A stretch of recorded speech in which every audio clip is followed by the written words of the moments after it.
munongodzisa pa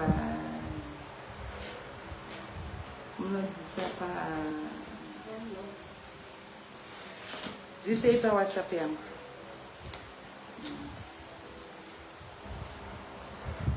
Morning guys, mangwanani. Marara seiko. Marara zvakanaka here.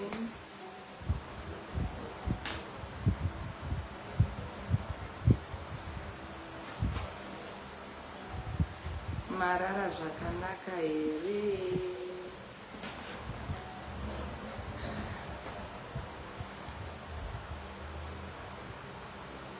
Morning Farai. Mamukasi Dorika Mujeri, how are you? Ndamuka zvangu zvakanaka, imi marara osei. Hello Atrisha, and happy new year to you too, Atrisha. Wakaitamba zvakanaka here. Happy new year to you too, my love. Ndiri bo zvangu, ndiri kubasa zvangu nhasi. Ndipo kachumeri kusokadeki. Ndamboti ndiuye kubasa kana hapana rega nditori.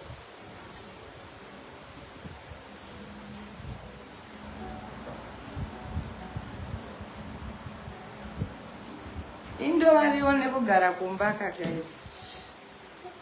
Ndikagara kumba ndinotonzwa moyo wangu kushota, saka I'm here at work. Ndambouya kuzovhura zvangu 2 minutes. Because pese pane ndisipo vanhu vanenge vachinetsa, makavhura here. Saka ndambovhura nhasi. Saka kana uda kumhanya une zvauda kutenga, uya utenge because nhasi ndavhura. Ndavhura nhasi asi mangwana ndiye ndakavhara. Asi nhasi ndakavhura boss ndiripo. Anditika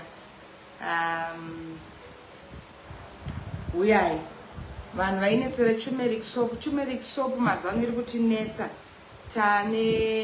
Takukwanisa kuwana turmeric soap but iri diki. Kune vari kuda turmeric soap vaya vaita kuti amaititi turmeric soap yaititira, iri kunetsa kuwana turmeric soap zvisingatomboite turmeric soap yachona. Apa imagine kuti yanakisa makanda sei. But tinongotenda Mwari. Mandinyorera nditi it's okay, ndichamubata iye dai angobvisira imari. Ndiye anotuma munhu asina mari kuti chimboenda ombodai zvine sense here.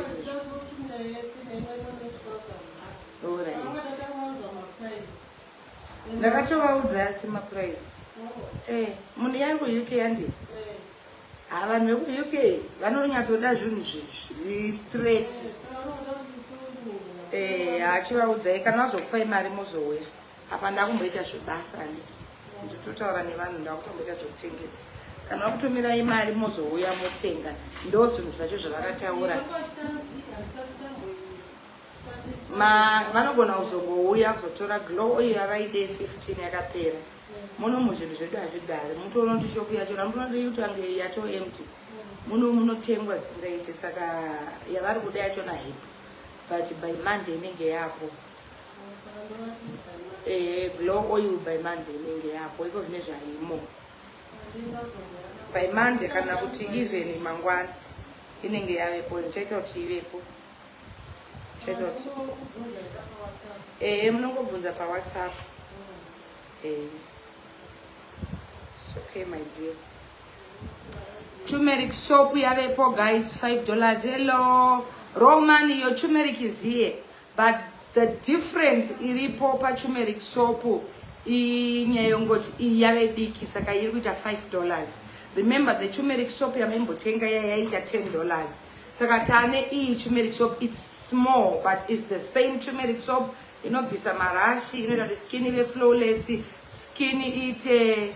And my sister nasi muri kuita kunge manjuzu chaiwo vasikana. Vasikana. Ndikuita kunge manjuzu here. Musadaro kani vasikana. Ndakabuda here apa hapana kana filter mufunge. Absolutely no filter. Ndakabuda here. Thank you for that. I appreciate $5 turmeric soap $5 yako chete. Mukasamhanya kuiorder inotengwa because vanhu hobho vakaona kuti inovashandira saka iri kunetsa. Saka inini wacho problem yekuti ndiri kufambawo nguva yekutanga kubika maturmeric acho zvinhu zvacho zvakandiwandira. Do you know kuti tomorrow again I have to be in Bulawayo? Can you imagine? I'm just returning from Bulawayo yesterday. Tomorrow I have to go to Bulawayo. I think now ndakutamba neMandebele because Mandebele akungondibhuka at any time. Tomorrow again I'll be in Bulawayo. Saka now ngiyadlala ngamaNdex because hayi amashona ayahlupha la. Now ngiyadlala ngamaNdebele. Ngiyadlala ngamaNdebele because amashona ayanetha amashona. Saka ndangoti nasirega indivhure because I'm still around. But tomorrow ndinenge ndiri ku Bulawayo again. We have got a friend of ours. Totally a friend here, a sister in business. One we're going to official opening of her house. She built her house, and her house didn't to be officialized tomorrow. Saka I have to be back in Bulawayo again. Can you imagine? Saka my turmeric soap avepo guys, just $5. We are mutege $5 my turmeric soap. Pan just a smaller version, but it works the same. The same. Say the same turmeric here, Maishandisa is the same. And Ditika, and Feli, please cook your turmeric. It is very good. Yes, definitely. You know, I think you could buy. I need to rest. I've just been booked and I've just been busy. Saka kana kumboyedza kana muchi naimi kana muchiri ndakachena mune muchitiko imi vanhu. This is just a simple skirt chibhatya chine chitopu chanangokanda kutochena iro guys. Inga zvakaoma moti ndatongopfeka chidhuku ichi beba ndangoisa chiarabian ningi ichi pamusoro. Saka I think inongoziva kusanganisa because honestly handisitombofunga ndakachena. I'm just wearing a simple outfit yanango meka just chibhatya chanangotora kungoti ndogona kunanganisa. Saka ndinobva ndaita kunge ndakapfeka zvinhu zvemhando, but it's just to me I'm looking really simple. It's a lazy. Is it a Monday today? Monday. It sounds like a Monday. It feels like a Monday. It's a Thursday. I did it. Saka maskana masama peza makundi disturb manje. Because kana ndiri babaza mune makundi tutu ore.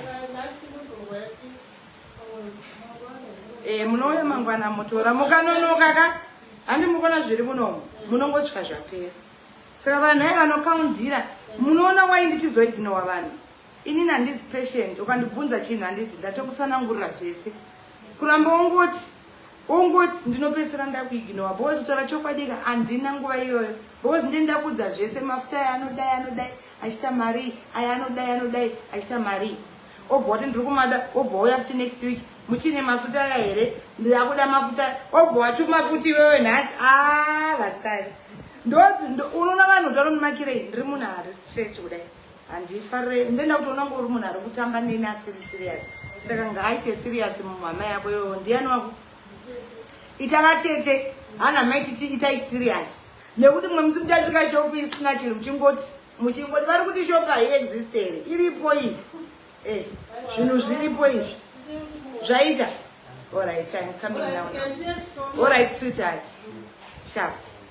Right, saka uyai mutore turmeric. Also vanhu vane mapundu. Tinayo Aida Komboy inopedza mapundu. And do you know what I have discovered?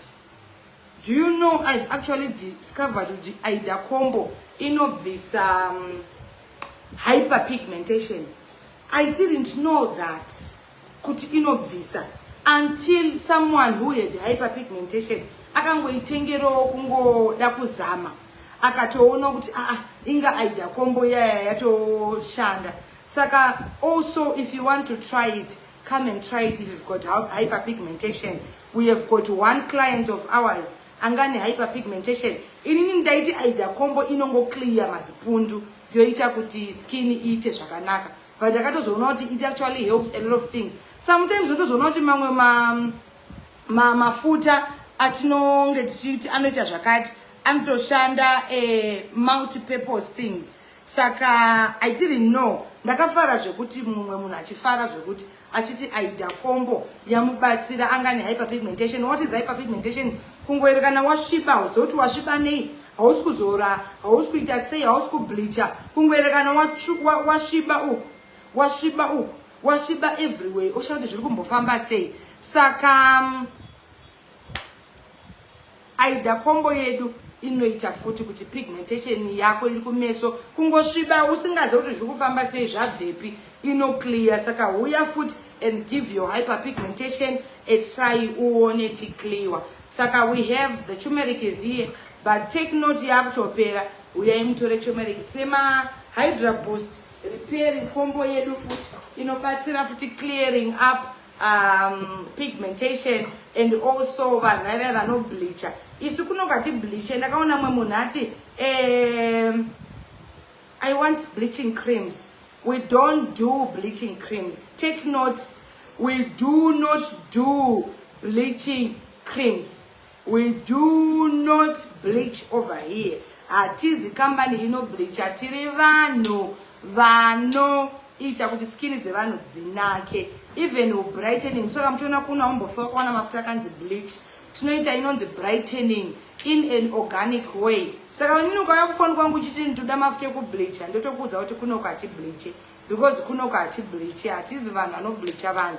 Vanhu vanobleacha vaya ndo vanozopesera vatsva, nemanakozi akasviba, vatsva nemafuta. Isusu hatitendi zvokunoku. Tinongonakisa vanhu maskin avo zvakanaka. So we have this Hydra Boost, guys. Kune vanhu vanoda repairing their skin, vakatsva nemafuta. Mabva kubleaching dzenyu dziya matsva nemafuta. Tine Hydra Boost yedu inoita iyo $35. Yemboita $40, but because it was festive takataura taiwa $35 handitika. Saka $35 Hydra Boost. It's a repairing combo. Matama red, matama black, matama anenge akaita dark nekutsva nemafuta. Inodzoreredza ganda rako kuti iridzoke pakare, ridzorwe melanin. Ukapisa melanin original skin yepa. Thank you sweetheart. Thank you for your comment. I want ndakana mboisa filter, not even mukatarisa filter rinooneka kana wakaisa filter unotoona musoro kune checha kanyoro. This is a non-filter video because skin yangu yacho manyama. Skin yangu manyama guys, even mukati murungoona ndakapfeka hangu see through top. I think murungoona even body yangu kuti I have got one skin color kubva kumusoro kusvika kusazi. Saka come and get the Hydra Boost, a repairing combo which will repair your skin. Kutsvakwa yakaita skin ukaona inotetepa, skin inofana kukora, inofana kuti ive plumpy, kwete kuti skin ndatetete kuratidza kuti skin yabvaruka iyi, skin yachipiswa zvokuti wakaita accident chaiyo. Do you know kuti nyaya mafuta iyi guys, wakaramba uchizora mafuta, skin inosvika kunonzi kuita bwada kuita tete zvokuti inenge isisanakidze. Wakaita accident wakabvaruka kana kuti wakachekeka unotadza kusoneka because hapachisina melanin. Melanin ndo skin yekuti ukaitwa operation unosoneka. Wakaita accident unokwanisa kuiswa mastitch, but manje wakabvisa everything that is on top of your skin, the surface of your skin, ukaimenya nebleach, uchazozviona kana kuchekwa nereza chaiyo unoti haparapiki. Kuna vanhu vasarapiki kana reza chaiyo ikacheka, because you know what, skin hachisina skin yake yemachokwadi apedza skin yemafuta. So kunokuti tinogadzira kwacho zvamuri kuitwa ikoko chure kunotikorese ganda rive intact, rive healthy, look nice. Anditika. So Hydra Boost repairs the skin. It brings back the melanin that has been removed by bleaching. It repairs the red cheeks. It repairs ekuibva kukwata. Ndo kwatinotaura. Saka kuno kana mchitaura takatosiyana nevamwe vanhu vanoti kuzora. Kunoku tinogadzira makanda. Hatishande kunyaya dzekuzora tichibleacha vanhu. Tinotogadzira makanda acho akableachwa. We are more of pairing, we are more of reviving munhu anenge akuti akomanaka skin yangu ndichafambere. Kune vanhu vanofamba nemahats, vamwe vakupfeka masocks pasiri necessary. Unoona kuchipisa mwanasikana akarova socks, akatsva confidence dzaenda, maoko akungopfekwa magloves kunge fashion, makumbo akungopfekwa masokisi, nyangwe kuchibvira munhu anenge ane sokisi because akatsva. Tiri kuti chiregedza kunyara mwanasikana, chirega kushaya confidence, uya kuno tigadzire. Tine also ma-intimate creams. Ma-intimate creams edu kurapa pakati pezvidya zvedu zvakasviba, zvidya zvinosviba nenzira dzakasiyana-siyana, kubleacha kana kuti kufamba makumbo achigumana kunogona kukonzera kuti pakati pezvidya, handidya pezvidya zvedu apa panoita sei panosviba. So tine a repairing combo again ye inonzi intimate. Why ichinzi intimate? Kureva kuti inogadzirisa zvinhu zvemukati, intimacy pasi pemazamu edu aya, pakati pezvidya zvedu apa, pasi pehapwa dzedu apa, handitika. Saka tinozora iyoyi, tozora oil yacho pamusoro, zvakadai zviri zviviri, $30 chete otouya otenga, ozora pakati pezvidya zvako, ozora pasi pehapwa dzako, ozora pasi pemazamu panongosviba zviri unnecessary. So come through and get your stuff, get your products, come and glow. And I'm looking forward for our programs in the year 2025, definitely. So we are intending mafuta, guys. My payment kuchanga next week anengako. Tine futi ma boosters aripanapa. Ma boosters aripanapa, guys. These boosters are very cheap. Kakadai so one kacho kanongoita $2. Ma boosters ediwaya one kanoita $2. Ma boosters anobatsira zvakare vanhu vakatsva mumatama, anobatsira zvakare manacles. Isusu shop yedu inowanikwa shop number 5 Samora Mall, iri muna Samora Mashel. Ndinogara ndichitaura kuti opposite N1 Hotel. Wakangoti N1 Hotel iri muna Samora Mashel, kudhuze neku Holiday Inn. Hello Enifa, how are you my daughter? And I look beautiful, thank you. N1 Hotel iri unge uri kuinda ku ningirikinuko, ku what do you call it, ku Holiday Inn. Kwete iyo N1 iri kudhuze neku ZANU-PF headquarters. Anna uyu maititi head rep here. Kana dia inini ndinongoziya kusananganisa. Iri tongori dhuku iri. Then ichi ndechiya cheku Dubai handi muri kuona. This is just inini I'm good at mixing fashion. Apa ari tombori headband. Chite band unoziva zvimadhuku zveku Dubai zviya zve black and white. Saka inangoisa dhuku rangu re black ndobva ndango spice up like this. You see how I'm looking. Ndakutoluka unique. Fashion is not about kuti kwanzi enda zotenga zvinhu zvakazodai kana zonotenga Gucci. Munogona kutenga Gucci mai mwana ikasa kufita imukatanga makapfeka meno piyoyo chaiyo. Nenyaya yekuti chinodiwa pa fashion kuziya kumixa zvinhu, kuziya zvinofita.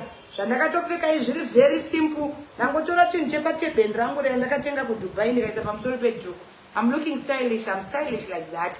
Isketi intorione sutu yayo, ndangoitora mbanda mixer. I know how to play around with things. Saka isi tebeni kangori ka skillful kanango zviitira nekuti ndiri munhu anofunga zvekuti ndofunga zvekuti. So come and buy, guys. We also do deliveries. If you do not want to come ku shop, tinouya kumba kwenyu. Mota yeFelid Law makaiona Mwari ari kutiitira zvakanaka. Tinotoisa izvo titorova mota takananga kumba kwenyu tichiuya nazvo. And now we might you have to be patient in business. Sweetheart, I'm a businesswoman. And there's a certain kind of patience that is not on when it comes to business. If I attend to you and tell you everything you need to know, that's enough. Wakazoramba uchingouya your mission haisi yekutenga nenda kutoona kuti unakidzwa nongotaura ini boss kana wauya wataura kuti ichi chinobatsirei ndokutsanangurira. Oti ichi chinobatsirei ndokutsanangurira. Ichi chinobatsirei ndokutsanangurira. Mari ndokuudza ma prices. Obva wanyarara. Ozouya kuti next week obvunza same thing. I don't think now uchiri kuita zve business. I think now unenge wakutoitawo zvimwewo handino zvaunenge wakutotsvaga. Saka me, I am not that patient. I'm sorry. I am a businesswoman who loves money too much. Saka ukandiratidza kuti zvauri kutsvaga zvinei nekuti nemari ndinogona kutoenda kana ndatongokuignora unenge uchindiwesera nguva. In business, time is very important and very essential.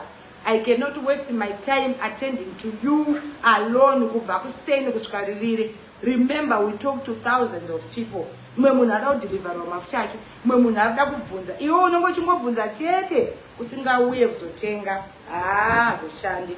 Patience dzinosvika pakutopera guys. Saka mondiregerera ipapo. Ndikaona sekunge usina shungu ndinongokwanisa ngokublutika ndozvandiriwo. Because I believe time is very important. So Felix Law tinouya kwamunenge muri tinodeliver. Hanzi chii chinonzi piyoyo. Iwe ukanditi mai imika ndinokublock. I hate being disrespected. Let's respect one another. This is a new year. When you come here and you talk nonsense, I will block you. 2025 is a brand new year, and we are hoping that you change your behavior of just coming to attack someone on their platform for no reason. Try to change. Try to live certain habits. 2025 won't go in the same habits. It's not like wachinja ibore. It's not like wachinja unu. Shnungora tu wango pinda mlerime bore wakangodaro. Let's try to change unu. Even myself, I'll try to change certain habits.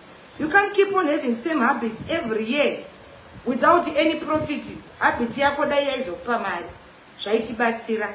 You know, having a bad attitude or having a bad character or having a bad personality. As much as no property 2025 nasi chaendi tu wakutoya wakutanga kutopopota sata tomboenda kure nebhore. I mean, are you not tired?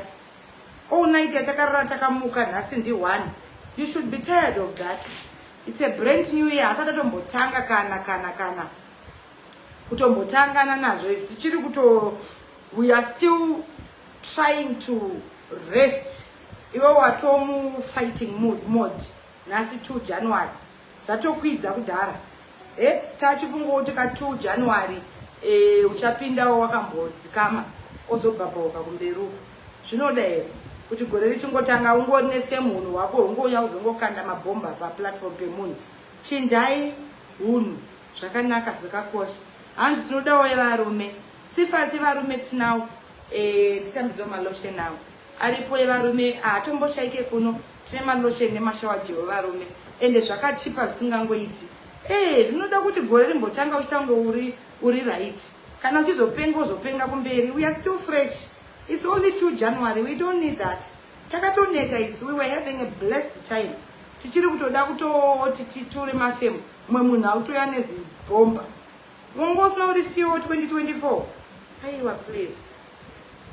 So aya ndo evarume mafuta Sifas abvunza tiitaiwo zvevarume. This is a shower gel Sifas yevarume. This is a day by day product. It is very effective on men. I've seen that because my husband uses these products. Vanogeza ne shower gel ishumba day by day, vozora lotion day by day. Zviri zviviri nekukura kwazvo izvozvo $10 yako chete. Ukakwesha ne shower gel iyi unoswera uchinhuhwira kunge wazora perfume obva wazora lotion iyi. Unoswera uri very fresh.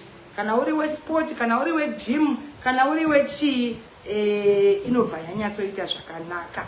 Ndiri kudawo kuita zvezvamakaita maishumba. Unozora inonzi brightening combo. Inoita iyo 150. Ini ndinoscrubba, ndascrubba neturmeric scrub. Ndobva ndaisa face cream. Rega ndikutorere zvandoshandisa. Ndiri kukanganwa kuti ndakamirirwa panzako, but anyway, regai ndimboti taurei. Yowera nemakastoma wodoni sweetheart. Ndiuye nazvo ndikuratidze kombo yandinoshandisa. Inini about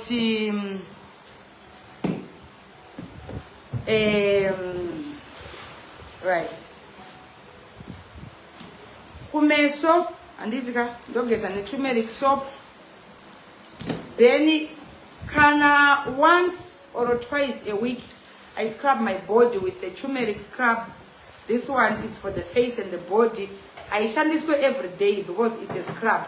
You don't scrub your body or your face every day. Saka ndinoshandisa iyi ka 1 or ka 2 per week. Inonyatokokora tsvina dzese dzinenge dziri pambiri.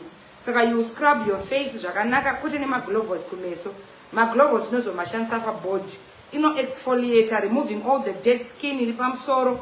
Yonyatsosiya mapores ako akavhurika ari fresh, so that you apply your products pasina tsvina pamusoro. Skin inobatira mafuta iskin yakachena. Even makeup chaiyo inobatira mafuta, makeup inobatira pa skin yakachena. Pane makeup ikazora unoona yakanamira unge madhaka, inyaya kuti skin haisi flawless. So you need to take care of your under skin before makeup. So ndascrub neiyoyi ndinobva ndazora this face cream kumeso. Se face cream ndobva ndazora iyoyo kumeso zvakanaka. It's very white and nice. Ndozora face cream iyoyo ndapedza anditika ndobva ndazora body lotion inoyi. Ndazora body lotion iyoyo ndapedza ndobva ndazora the oil. This oil inoita kubva kumeso kusvika pamuviri. Saka ma products angu yese 150 anenge ari 1 2 3 4 5 products dzandinoshandisa kuti skin yangu ive zvairi. Ende isusu brightness hwedu kana kuti kutsvuka kwedu hakusi kuya kwechibenzi. Pane vamwe vanhu kuti ukatomuona achibva nekoko unoona kuti amai avari kuzora. Pane kutsvuka kwekuti unoti chiko hakunzi kusisike, but pane kutsvuka kuri natural sekwangu. Inini vanhu vobva vandofunga kuti ndiri munhu mutsvuku. In fact hatombori mutsvuku, ndiri mushava, but havatombozvi kuti ndanga ndiri dark. I brightened myself in a very, very nice way that you can't even see kuti alright ndakabva pastage. Vamwe vanhu matokanganwa zvandandiri kudhara. Vamwe vanhu vakatoisa mapicture angu akudhara vanhu vanototi hazvisiri izvo. But it's because I changed in a natural way. Zvakanaka zvisingaoneke ndozvaunofanira kuita. Haufaniri kubva wavhundutsa vanhu. And even whitening yedu, ma products yedu ye whitening ari kuuya, ari pakuya next week. Muchaona kuti whitening yacho inenge yakanaka, haisi inovhundutsa yaya inooneka kuti munhu ane zvaari kuita. So come through mutenge. Kutanga musi weMonday munenge mune zvinhu ma glow combos ariko asiri ekutsvuka zvekungozora zvaunongokwanisa kuzora. Ma glow combo under $65. They are for maintaining your skin, whether uri mutsvuku or mutema. They also make sure your skin is soft, make sure that you have an even skin tone, make sure that your skin is well maintained. Under $65, that combo. It consists of a soap, a shower gel, a face cream, a body lotion, and an oil. Saka come through guys. Monday tine payment zvakare inopedza manakos. Tinayo tanga Monday inenge yavemo. Saka ndangoti nhasi kana muda kuya uzotenga uyai mutenge takavhura. Ndini ndirimo mushopu nhasi. Ndini nditorimo ndiri nini. Ndini mutengesi wenyu wanhasi. Sharona hapo vanhu vari kuma holidays ka. Ma holidays asati avana vasati vavhura. Asi isusu nenyaya kuti tinoda mari zvekugara kumba kuswera ndakatarisana nemadziro andikwanise. But most companies havasati vavhura. But inini ndakavhura. Saka naSharon vese avachitori kuma holiday zvavo. Vachauya kana vanhu vanyatsobvura. You know people are going to start functioning tanga musi weMonday. But isusu zvedu tinovhura isusu isatina holiday. Tinoya tozvishandira tozvishandisa nekuti tinenge tichida mari. So we are guys mutenge. Today you will be privileged because I'm here the whole day waiting for you. Mwari ngaakuitirei zvakanaka, Mwari ngaakukomborerei. Enjoy your holidays zvenyu muri kudzimba dzenyu. Anti-aging tinawo zvakare. Tine also an anti-aging serum ndipo brown. Anti-aging serum yaunozora under eyes and kwakaunyana tumarinkles twako tutuyatuya tunokurakidza kuti maakunoenda kumapena. So come and get the anti-aging serum that is $10. Anditika rega ndimbo bloka zvangu kosi ushu. Kosi chimboenda unozorora. I think vanhu vachiri kuzororo. Ndaunozorora kosi. Vanhu vari kuzororo, go and rest kosi. We don't have your time. So come through mutenge ma anti-aging serum ariko $10 chete. I love you. God bless you. Uyai kushop guys. Ndakakumirirai. Ndinenge ndiripo.